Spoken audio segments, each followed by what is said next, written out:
escravocrata, e a Inglaterra, do nada, começou a falar contra. Ó, o Brasil tem que parar com isso aí não tá legal. Aí todo mundo, poxa, os ingleses são gente fina, né? Eles são contra a escravidão. Não são contra nada. Eles fizeram a Revolução Industrial, começaram a fabricar um monte de produto, tava com estoque ali agarrado, precisava de vender para alguém. Só que no Brasil você tinha 4 milhões de escravos, pessoa que não tinha dinheiro, não tinha renda. Então o que eles falam? Cara, se do nada acabar com a escravidão, a gente tem 4 milhões a mais de consumidor, pô. Começaram a encher o saco do Brasil. Aí vem o Bill Aberdeen, que foi uma lei também que os ingleses fizeram, que autorizou os ingleses a interceptar barco levando escravo e interrompeu a operação, né? E aí o Brasil, somebody, né? Sempre começaram as famosas leis para inglês ver, né? Entendeu? Não, vamos combinar o seguinte: você quer que eu acabe com a escravidão? Escravo acima de 60 anos, lei do sexo. Os caras, o cara com 60 anos naquela época, meu irmão, o cara já era um peso morto pro senhor de engenho, né? Aí lei do ventre livre, não, só as criancinhas. Aí foram enrolando, né? Aí surge essa expressão lei para inglês ver. Então, assim, o fim da escravidão no Brasil não foi uma decisão do Brasil, foi uma imposição inglesa. Aí daqui a pouco você tem um império aqui, mas o que acontece? Tem Ninguém foi bonzinho, né? Ninguém foi bonzinho, não foi algo, uma iniciativa interna. Foi uma parada imposta de fora. Aí você vê, começa a República, os caras dão um golpe lá, totalmente inspirado nos Estados Unidos e apoiado pelos Estados Unidos, né? Tanto que virou lá, virou Estados Unidos do Brasil, né? Os caras, tá na cara que eles estão copiando. Aí você vê já agora, é claro que você tem ali uma mudança de impérios, né? Vou indicar 2 livros fundamentais pra galera. O primeiro é chato pra cacete, mas é legal. É o Princípios para uma Ordem Mundial em Transformação, que é do Ray Dalio, que era o maior hedge fund do mundo, né? O Bridgewater Associates, 160 bilhões de dólares, acho, sob gestão, né? Então esse cara escreve esse livro porque mercado financeiro para eles é muito importante prever o futuro, né? Se você consegue prever o futuro, você ganha fortunas e deixa de tomar prejuízo ou quebrar. Então, o que ele fez? Ele fez uma análise, cara, dos ciclos econômicos desde o Império Holandês, depois o Império Britânico, aí o Império Americano. O Império Americano, ele foi olhando como os impérios crescem e caem, né? Então, nessa análise, cara, você vai vendo como é que tem esse ciclo dos impérios. O que acontece? Nessa época da escravatura, o Brasil ainda estava sendo pressionado pelo Reino Unido, porque o Reino Unido ainda era a potência hegemônica. Depois, os Estados Unidos começam a se destacar. Depois da Primeira Guerra Mundial, eles saem ali como vitoriosos. Não tiveram um ataque no seu próprio território e tal. Na Segunda Guerra também, né? Só em Pearl Harbor, que é uma história muito mal contada também, a história de Pearl Harbor. O pessoal acha que é conspiração, sim, mas conspiração anda junto com preguiça também, né? Porque o cara não quer ler, ele fala que é conspiração, né? Tá, sim. Né? Isso é a teoria da conspiração. A minha teoria da conspiração ou é a tua preguiça? Eu não sei o que é maior, entendeu? Porque hoje, com a lei de acesso à informação, você já tem documentos que os Estados Unidos já sabiam que os japoneses iam atacar, eles fizeram stand-down, deixaram atacar para ter uma justificativa para entrar na guerra, porque eles sabiam que se eles entrassem na guerra ia capitalizar muito. Então, já estava com o Projeto Manhattan fazendo a bomba, precisava escolher em quem que ele ia jogar essa bomba, né? Para falar, olha como é que eu sou forte, né? Não mexe comigo, não. Então, assim, cara, as nossas decisões, todos os nossos fatos fundamentais decididos por Portugal, depois decidido pela Inglaterra, depois decidido pelos Estados Unidos, né? Entrada do Brasil na Segunda Guerra Mundial. Foi uma pressão norte-americana. O que a gente vai arrumar encrenca lá na Segunda Guerra Mundial, lá na Itália, meu irmão? Mandar a Força Expedicionária Brasileira. Pressão americana pra gente entrar do lado deles, porque Vargas, por ele tava mais pro lado do eixo, né? Então, assim, cara, Brasil entrou na Segunda Guerra. Decisão que veio de fora. Governo militar, 1974, veio de fora também, né? Então, fim do governo militar, também eles que mandaram acabar. Cara, é só coisa que vem de fora. Se você olhar o Brasil hoje por essa ótica, você vai sair de um monte de lorota e vai entender que eles que decidem. Aí a pergunta é, o que eles querem agora, então, que eles querem impor aqui? Aí que a gente entende, entendeu? É mais fácil você ler assim do que você ler, tem a esquerda e tem a direita. Aí a direita e a esquerda ficam brigando. Não, pô, pelo amor de Deus. Mas hoje também eles têm menos facilidade para intervir, não tem? Pô. Tem mais? Demais, cara. Cara, assim, os maiores ditadores da história nunca tiveram rede social para dominar a mente de todo mundo, espionar até o cara tá pensando, pô. Mas Hoje eu tô é falando muito de fácil. forma institucional. É mais complicado, né? Não, cara. Acho que é mais fácil, pô.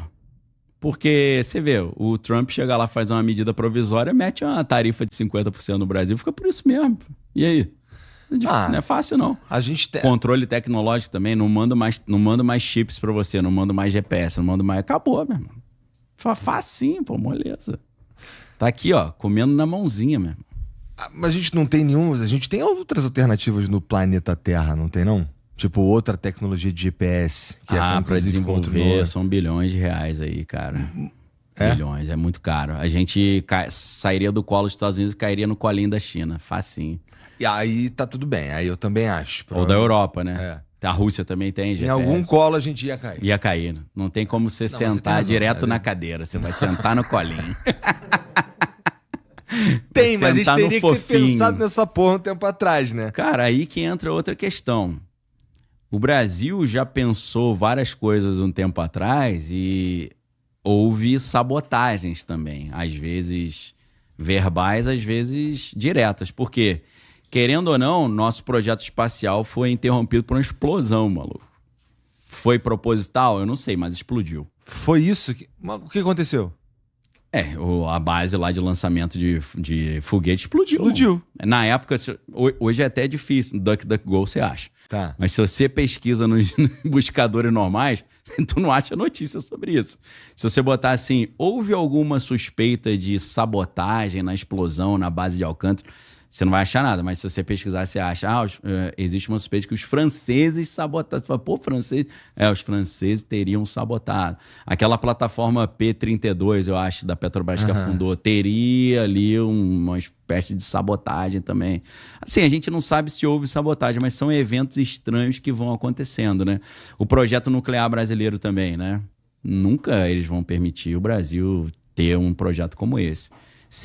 E aí, se teimar em ter, aí eles partem para as soluções mais, deixa eu ver aqui, de operações especiais, né? Que a gente, tipo, o que acontece na... Por exemplo... Um troço mais James Bond, só que americano. Cara, é só você pegar os relatos do John Kiriakou, que é um ex-agente da CIA, e ele diz que... Ethan Hunt, vai chegar o Ethan Hunt, Missão Impossível. Os caras de Israel ligaram pro maior cientista atômico do Irã e falaram, olha, isso não sou eu que estou falando, é o John Kiriakou, ex-agente da CIA. Falaram, meu irmão, vamos fazer uma parada? Para de fazer esse projeto nuclear e passa pro nosso lado, vem trabalhar com a gente como informante e tal. Aí o cara falou, vai catar coquinho. Aí ligaram pra esposa. Falaram, olha, a gente tentou, né, convencer seu marido e tal. Aí ela, vai catar coquinho. Os malucos explodiram o prédio inteiro, mano. Levaram todos, entendeu? Então, assim, quando não vai por bem, vai por mal, né? Ninguém vai ter arma nuclear, ninguém vai deixar. É um jogo que não entra ninguém. Então, assim, o Brasil poderia ser uma potência já há muito tempo. Inclusive em estudos que era mais fácil de achar na internet um tempo atrás, no próprio Wikipedia tinha assim, superpotências em potencial. O Brasil está em primeiro lugar mesmo. O que falta no Brasil? Poder militar maior, e não só o poder militar, uma sensação na cultura populacional de que nós temos vocação para ser potência. Porque você não vira potência por acaso, né? Os Estados Unidos tinham ali na cultura americana, ainda tem, o Destino Manifesto. Nós fomos escolhidos por Deus para sermos uma luz para o planeta Terra, quase que um xerife do mundo. Então eles têm isso. O Brasil meio que não tem. O Brasil tem já síndrome de vira-lata. É outra história. A gente quer ser salvo pelo... A gente vai pro... Bota a bandeira dos Estados Unidos. 7 de setembro. Eu não sei quem botou, por que botou, mas pegou mal pra caramba. Porra, né? o cara Até a galera da direita criticou. O cara falou, pô, isso não tem nada a ver isso. Mas eu acho interessante você estar falando, que a galera, o povo brasileiro acreditar que a gente tem vocação para ser um país grande, para ser uma parada... Não tem, cara.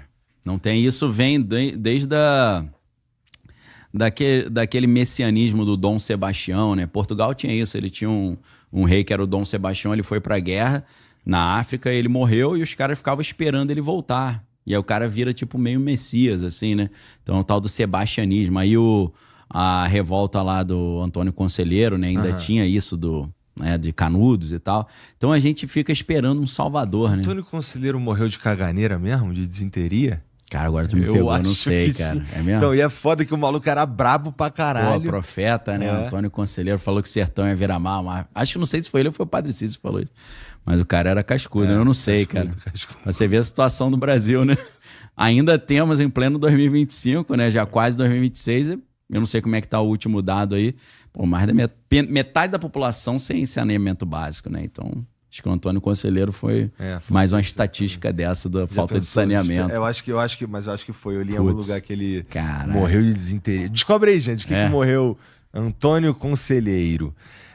Recebeu um conselho errado ali, né? Foi pro espaço, não teve jeito. Botou com diarreia, come um mamão aí que melhora, aí morreu. Desinteria, né? Desinteria. Pelo menos ele ia falando desinteria. Tá. Foi isso mesmo. Mas a gente teria vocação para ser um país grande, para ser uma superpotência. Então, tecnicamente a gente tem mesmo. O povo não tem essa mentalidade, né? Esse desejo. E o jeito como a gente se organiza como sociedade também dá uma dificultada, né, cara? A gente fica brigando, a gente fica, sei lá, tentando mudar. A gente acabou de ter um 8 de janeiro de 2023 que, porra, os caras vão lá fazer arruaça. Então a gente briga uns com os outros, a gente não quer conversar com um cara que é diferente. Então a gente se atrapalha. Isso é uma coisa fabricada também, né? Bom, o jeito, é instigado. O jeito que eu enxergo as redes sociais ajudam a instigar essa porra. Mas tem alguém comandando o algoritmo, né? Verdade. Tem alguém influenciando ali o algoritmo. Não sei se tem. Isso aí desde o Império Romano, né? Dividir para enfraquecer e enfraquecer para dominar. O que eles mais temem é uma sociedade unida. Na verdade, cara, no livro do Ray Dalio, ele fala que um primeiro sinal de decadência de um império é uma sociedade que começa a se fragmentar, começa a se polarizar. Cara, todos os sinais estão presentes nos Estados Unidos hoje. Polarização terrível, né? E essa polarização vem com a chegada do Trump ali, naquele momento, né? E o que é curioso, porque você vê, assim, uma politização da sociedade, né? Até dias atrás, nenhum brasileiro sabia que era o Procurador-Geral da Justiça, pô. Hoje todo mundo tá ligado aí quem é quem. Eu lembro quando Eros Grau era ministro do Supremo, ninguém sabia quem era Eros Grau, né? Esquece de falar, que é um grau, o cara não fazia a mínima ideia que era isso. Mas a galera foi começando a ficar mais consciente. Só que, por um lado, o que acontece para equalizar isso? Um povo muito consciente, ele é um povo mais difícil de manobrar. Então, você cria um cenário imprevisível. Para quem? Para o poder estabelecido, para as elites. Então, isso é preocupante. Como é que eles equalizam isso? Você tem uma população que em 2013 começa a ir para a rua por causa de aumento de 20 centavos na passagem do ônibus. Daqui a pouco você tem a galera toda em Brasília fazendo arruaça lá, contestando o poder. Aí o que você precisa fazer? Você precisa rachar essa galera. Você precisa dividir esse pessoal em esquerda e em direita para eles não verem mais o poder estabelecido como inimigo, mas eles verem eles mesmos, e eles destruírem a si mesmos. Foi esse processo que começa em resposta a isso. Entendeu? Então, a doideira. De quando é esse livro?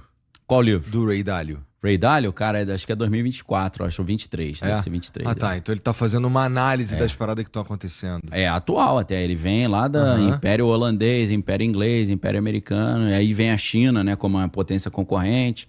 E ele fala, quando começa a educação, começa a sucatear. Sociedade que estava unida fica dividida. E começa a imprimir dinheiro pra caramba. Aí vai buraco abaixo. E é exatamente o que está acontecendo. O segundo livro que eu ia falar, esse eu acho que não tem em português, que é The Fourth Turning, a quarta virada. Porque esse, acho que é Neil Howe, né, o autor, são dois autores. Ele percebeu que existe um ciclo que é mais ou menos de 80 a 100 anos. Que você tem uma fase inicial, né, de crescimento, aí uma consolidação, aí o início da crise e o caos total. O caos total é a quarta virada. E geralmente essa quarta virada ela acaba acontecendo no primeiro quarto do século. Então a gente está em 2025. Geralmente ele enxerga que essa quarta virada de destruir tudo e vir uma ordem nova vai acontecer em 2025, 2030. Ele previu isso num livro que já é um pouquinho mais...